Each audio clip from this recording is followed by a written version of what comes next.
What's going on? Well, I'll tell you this. I am feeling a little bit feisty.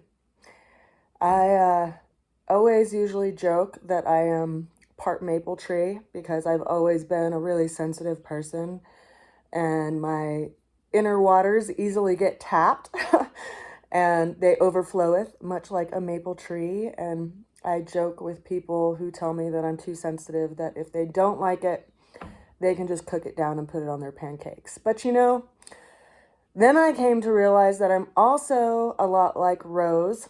I smell good, but if people try to grab me too quickly, they'll find that I have thorns. And then eventually I also realized that I am part hawthorn tree because hawthorn trees are also armored, although the plant itself is a good tropho-restorative for the heart and the cardiovascular system. It has thorns that are like 2 inches long. So if someone comes into my space without me really welcoming them or wanting them in my space, I, put out my hawthorns.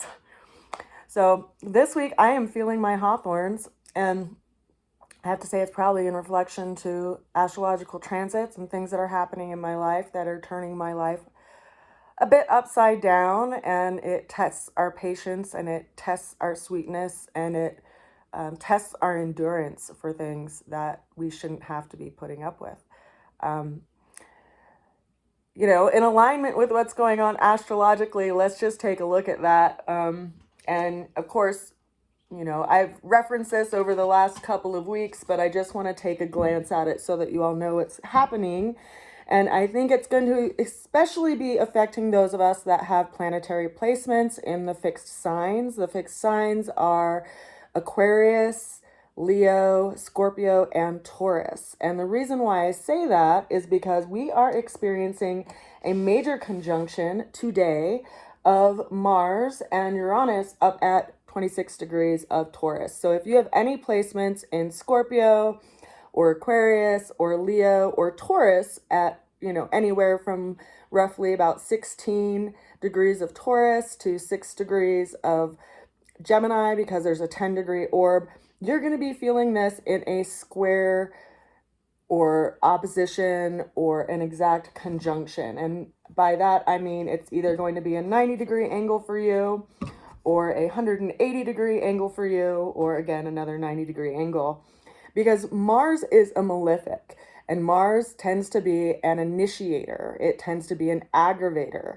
And it coming into conjunction with Uranus today, which is the planet of unexpected change to outworn conditions that prevent you from moving toward progress, Mars is rattling that cage. And fixed signs tend to like to be stable. That's why they're called fixed. They're very stable. They don't like change.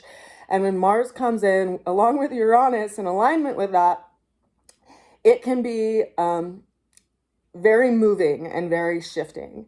Now, for me, myself, I have my own natal Mars in direct opposition to this at 25 degrees of Scorpio. So I'm experiencing that energetic and this fixed relationship in Taurus. And of course, you're going to be experiencing this in an energetic of your life that is going to be different depending on which house Taurus is in your natal chart. For me, it's in the 9th house, which is around my sense of beliefs. And my sense of beliefs is that people are all inherently good people. And, well, I'm wrong about that. And I just need to accept that. And, I've been told my whole life that I'm too nice. And I was recently told by my boss at the library, because I make all the graphics and do public relations and everything for the library district, I was told that I'm way too patient as well and way too forgiving. And I'm starting to accept that as a truth, which I always thought it was a really high quality. It was a good part of my character to be that way. And I think I have a lot of friends that I've known over the course of my 45 years of life that would agree that it's a very good trait in me. But I also see that it's taken advantage of by people who are not of that nature. So anyway, okay, enough about me. Let's talk about these other planets that are happening here. We have Jupiter in Gemini. We have the sun over here in Cancer. We have Venus in Leo. We have Mercury in Leo. And we also have the moon, which is moving into direct opposition of that Uranus-Mars conjunction. And the moon is the fastest moving celestial body. So it's going to be in exact opposition tomorrow and in the next 24 hours. What's interesting is that over the course of the next week, because it takes the moon roughly about 28 days to move around this whole system, it's going to be in alignment with Aquarius over here, and particularly with Pluto. And that will be a strong aspect because it will be a full moon and it will be highlighting things that we really need to transform in our lives, depending on where Aquarius sits in your chart. Now, keep in mind, Aquarius is in a square relationship with Taurus, even though they aren't at close degrees. The Pluto placement anyway, Pluto is at 1 degree retrograde right now in Aquarius, whereas these planets up here in Taurus are at 26 degrees. So they are not in a direct square relationship, but they're both in fixed signs. And so if you have placements in the beginning degrees of Aquarius, or, any other fixed signs in the beginning degrees, which I also have my sun at 2 degrees of Scorpio, so it will be in square relationship to that Pluto placement in Aquarius. It's going to be rattling your cage a little bit and telling you where you need to transform some area of your life. So these are powerful influences. Keep in mind that it takes Uranus 84 years to move around this whole system. It takes Mars roughly about 2 years to move around this whole system. So this is the last time any of us in our lives are going to be experiencing this conjunction in this sign, because it will take Uranus 84 years to get back to the sign of Taurus. So with all of that in mind, and also let me just mention, we also have Saturn in retrograde in Pisces and Neptune also retrograde in Pisces. Neptune is more of in a sextile relationship with this transit because it's in the final degree of Pisces. But Pisces is the sign that is dissolution. It's the sign of illusions. It's the sign of fantasies. It also can be the sign that's associated with isolation and meditation and spiritual connection, because it is the last sign of the zodiac system before it starts all over again in the sign of Aries, which would be the youngest sign of the zodiac system. So there's some kind of completion that's happening right here with Neptune, which is also the planet of disillusionment in the final degree of Pisces. We also have Chiron up here in Aries, and I didn't put placements for the North and South Node, but we have the North Node also in Aries, kind of anchoring us in what we need to heal along with Chiron, and the South Node in Libra, which is asking us to look at relationships and how much we let relationships identify who we are, because Aries is the self. And that's where the North Node is placed. So it's telling us to put our aim and direction there. So in light of all of that, let's talk about the cards that we have on the table for this week.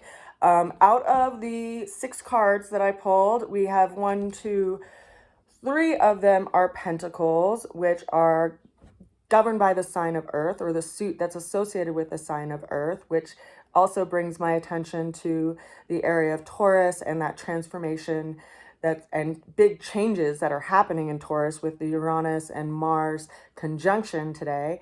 And then we also have a sword, we have a wand, and we have 1 major arcana, which is noting a Pluto transit that I just spoke of. So let's take a look at them. The opening card that we have for today is the 8 of Pentacles. In the 8 of Pentacles, we see someone sitting at a table. They are working at forming a pentacle. They have 2 pentacles on their table that they had just finished, and they have 5 pentacles that are on the wall, similar to those old plates that people used to display back in the day when they had a fancy plate. In the background is an open window, and when I drew this card, I also drew in a little spider web because that is one of my totems that I have come to learn a lot about. Now, this card is the Master Craftsman. It tells us that there's something that we are working toward, that we have to put a little bit of energy and effort towards every day in order for us to attain that goal and that aim. And it's reminding us that we have to continue to put efforts towards something. So what is it in your life that you have to be putting energy and effort toward? For me, myself, I have to move. And I also have a lot of other projects going on. I have books that I'm in the middle of writing that I have to put on hold because I now have to find a place to live. Because big changes and big shifts force us to change our direction. I'm also simultaneously vending and preparing for vending, which has also been put on hold because of this kind of upheaval that has happened in my life. But it's reminding me I still need to make efforts and strides towards these things because my goal is to ultimately complete them because they are something that I highly value and that I want to build towards and I want to complete. It's also reminding us of the cycle of time and how important it is to be aware of our time because that is ultimately our biggest resource that we have in life. And to look at our values and consider our values and what we are putting our energy and effort toward. Now, the challenge that we have showing up for this week is the Queen of Pentacles. So we see a woman sitting in a throne that is made into a tree, and she has one gigantic pentacle sitting on her lap. She has a little rabbit behind her. She also has a little goat carved into the wood throne, which is connoting the animal that's associated with the sign of Capricorn, which is the goat that climbs to the greatest heights without fear. Now, Capricorn as a sign is associated with our life path, our legacy, our reputation in front of public. And so our challenge is that, what do we want to aspire to? What are we climbing toward without any fear? What do we feel like we are anchored in? Because Capricorn is a sign, and the queens in Tarot are a cardinal earth sign. That means that they're forward moving, they're active, and it can be hard to put energy and effort towards that which you are actually aspiring to if your whole world has been turned upside down. So that is our challenge for this week. We may have to put something on hold or consider what we are working towards. We can't necessarily, we keep working toward it even though everything is being turned upside down. Consider that this card in of itself, being a cardinal earth sign card, is in trine relationship to the energy of Taurus, which is also an earth governed sign. So there could be something about this big change and this big shift, which is igniting some kind of passion in us that is actually aligning us more towards our legacy and what we know and believe is important. So consider that the change that's happening in your life, perhaps even though it's as uncomfortable as it possibly could feel and it's very disruptive, it's actually putting you in alignment with something that you've been kind of sabotaging by some experience or some relationship in your life, something that you were distracted by, something that was taking away your attention. It's like if you're climbing the mountain and you are trying to go somewhere, something kind of biting at your leg or something telling you maybe you should do something else, in those kinds of that kind of an idea. So there's something in this situation that, although it's disruptive and although it might be really uncomfortable, it's forcing you to get your motivation within yourself so that you keep climbing and you keep moving forward regardless of this hardship or this change and regardless of this struggle. It's forcing you to become in greater alignment with yourself. Now, the way through the challenge came in by way of the 8 of Swords. Now, what's interesting right off the bat is that this is the second number 8 that we've gotten in the reading for this week, which is, leaning into the idea of time.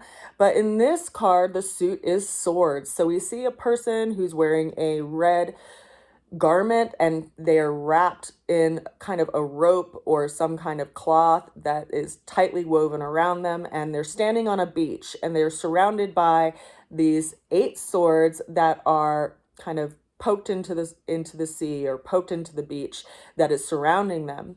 And this is asking us to look at how our thoughts can be greatly limiting, And yet it's also reminding us, because in the background we see these clouds and the sun bursting through the clouds, it's reminding us how these limitations will pass through time. And it's important to remember that whenever you're in any kind of hardship, that these things too shall pass.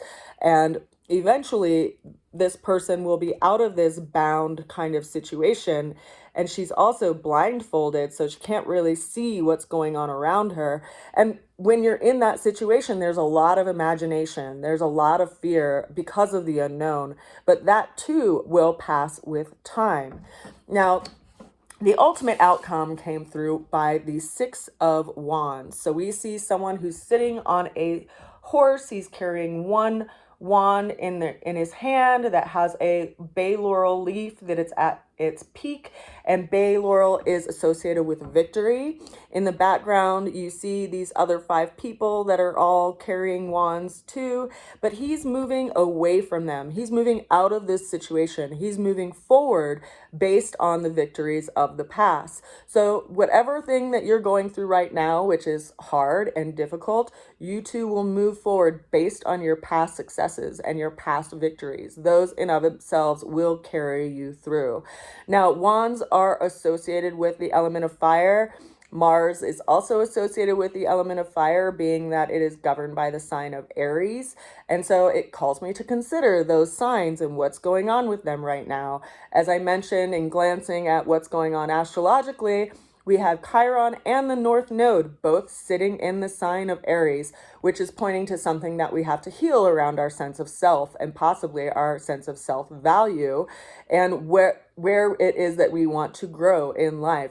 Aries is that sign that is the little self developing into the higher self, or the more mature self. Like, what is it that we want to carry forward? Where are we moving toward? And perhaps that aim and that goal will help us carry through this situation as we realize what we want to move toward and what we are moving away from.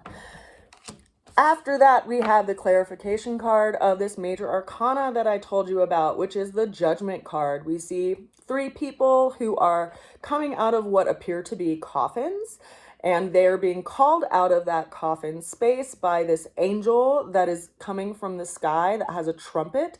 So it's asking us to listen to our higher calling, having some kind of realization. It calls to transformation because the Judgment card is associated with the planet of Pluto.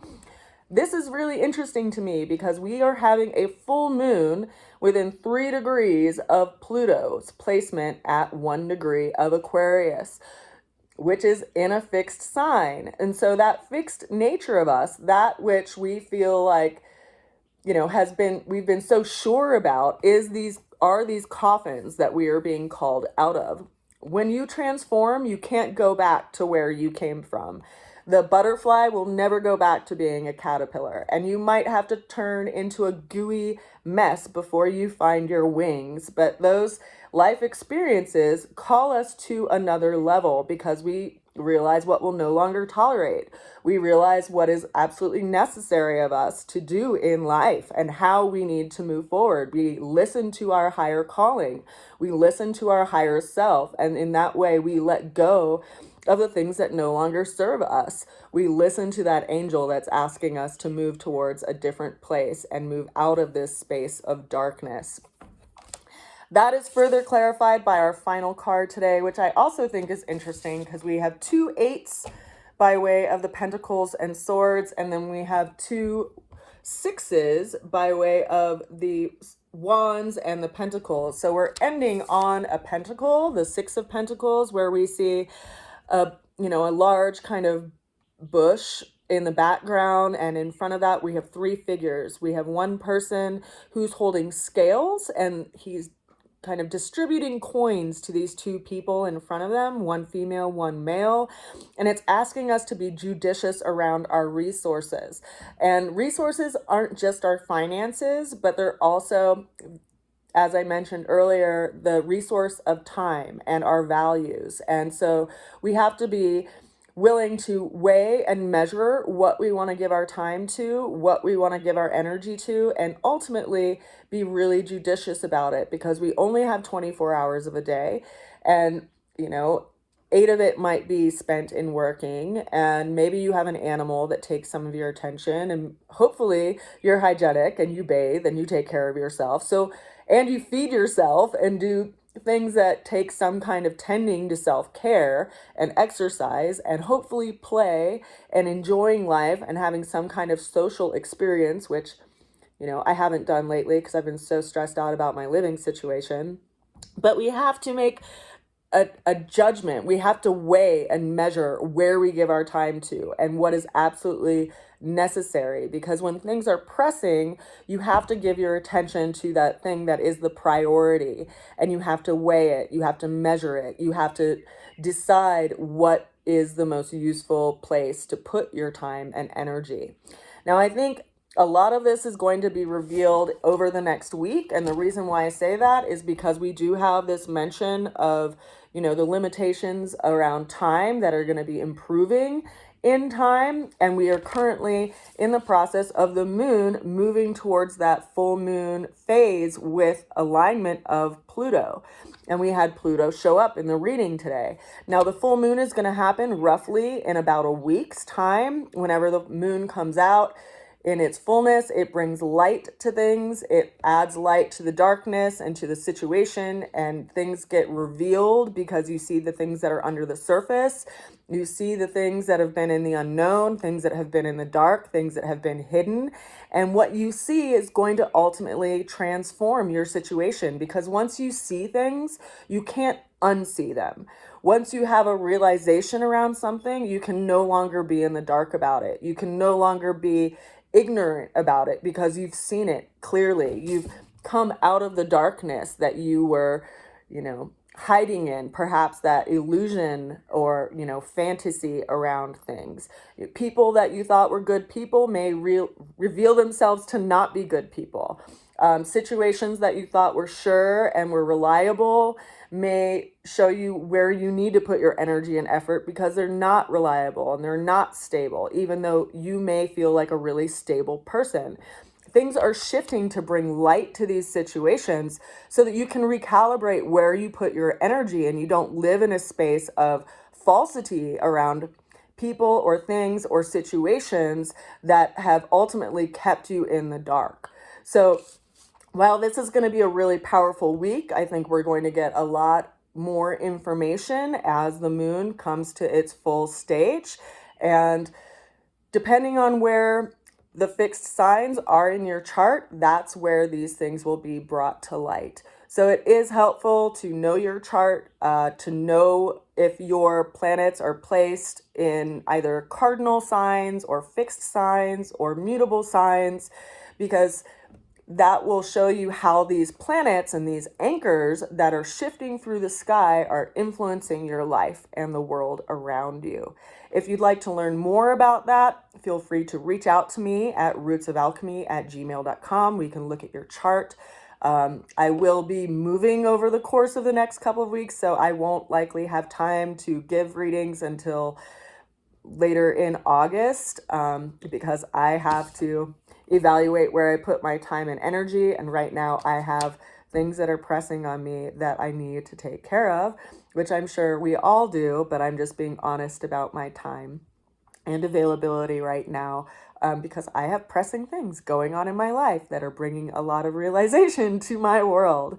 I also want to mention, I'm really excited that I have the updated versions of my cards currently in print. I originally hand drew these cards in the year of 2011 and 2012. I had them laminated, and I was offering daily readings via YouTube during the pandemic. And the lamination started to strip off of the cards. So a couple of years ago in 2022, I personally scanned each one of the 78 cards that I drew and resized them and redesigned them into this prototype. This was me, actually. I was making little strides every day, kind of refining these cards. And this is the prototype of them that I got in 2022. The updated version are going to have UV gloss coating, and they're going to be a thicker cardstock. I did design them with kind of a card background in honor of my grandfather, which I learned also read cards after I drew my first deck, but they will be available to be shipped out in the next couple of weeks. I'm not sure exactly when they're going to arrive, but I'm very excited about that because I do have a few pre-orders. And if you are interested in pre-ordering a deck before they arrive, you can do that at rootsofalchemy.com. And also, if you just want to contribute to the daily readings or the weekly readings that I offer, you can also make a donation on rootsofalchemy.com. I send you a good wish as we shift and move through all of these changes.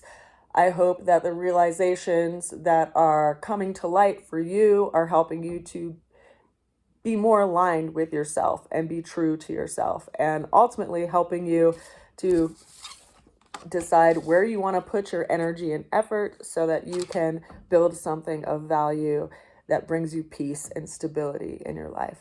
I send a good wish to you, and I send you a lot of love. Bye for now. Mwah.